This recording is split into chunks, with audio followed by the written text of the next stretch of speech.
In 2015, the eurozone economy benefited from at least two positives that probably won't be repeated.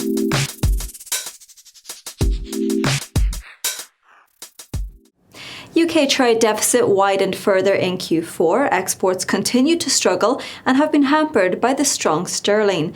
Do you think global growth will accelerate this year and, in turn, help reduce the deficit? What is your outlook for the UK economy in 2016? Well, I do think a lot of the pessimism about the global economy at the moment is overdone. I think that China's economy has already slowed sharply and may well pick up this year. And I think the US in particular is going to continue to grow at a fairly healthy pace. That said, there will continue to be pockets of weakness, and I'm afraid one of these is likely to be the eurozone. And this is particularly important for the UK because, of course, Europe is the UK's biggest single trading partner. So I fear that external demand will remain a drag on GDP growth in the UK throughout this year.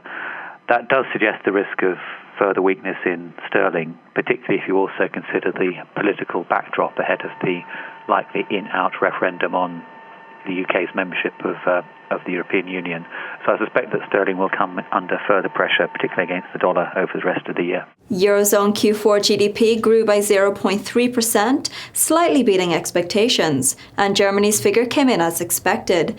Germany continues to face political and economic storms, so do you expect the first quarter of this year to expand further? And what is your outlook for the Eurozone growth this coming quarter?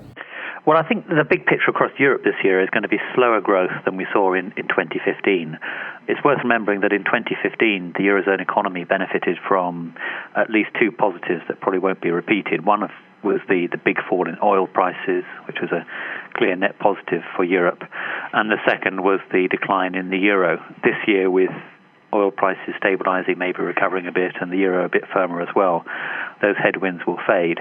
And at the same time, as you say, the political backdrop in Europe is looking strained, as is the financial sector, given the recent turmoil in equity markets and the problem in the banks. So I think the chances are growth in Europe, including in Germany, will be slower this year than last.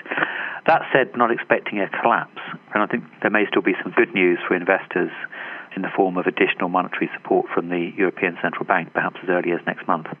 And what other economic events or data releases stood out to you this week, and what should investors focus on next week? Well, ironically, it's not really been economic data that's been driving the market. If anything, most of the economic numbers have been quite decent recently. For example, the US employment report, but that hasn't prevented market sentiment from souring. So I think markets will mainly be focused on comment from central banks about the outlook for monetary policy, and also how the Chinese markets trade next week after the end of the New Year holidays. For what it's worth, though, there are a couple of interesting economic events next week. One is the release of the latest China trade numbers, and the second is the publication of the minutes from the US Federal Reserve meeting at the end of January, which might provide further clues on the outlook for interest rates there. But I suspect that markets will continue to take their steer more from what policymakers are saying and how the markets in China are trading, rather than from the incoming economic data, which by and large actually have been quite good. Well, Julian, thank you very much for joining me today. That is all from me, Louise Macaulay. Have a very nice weekend.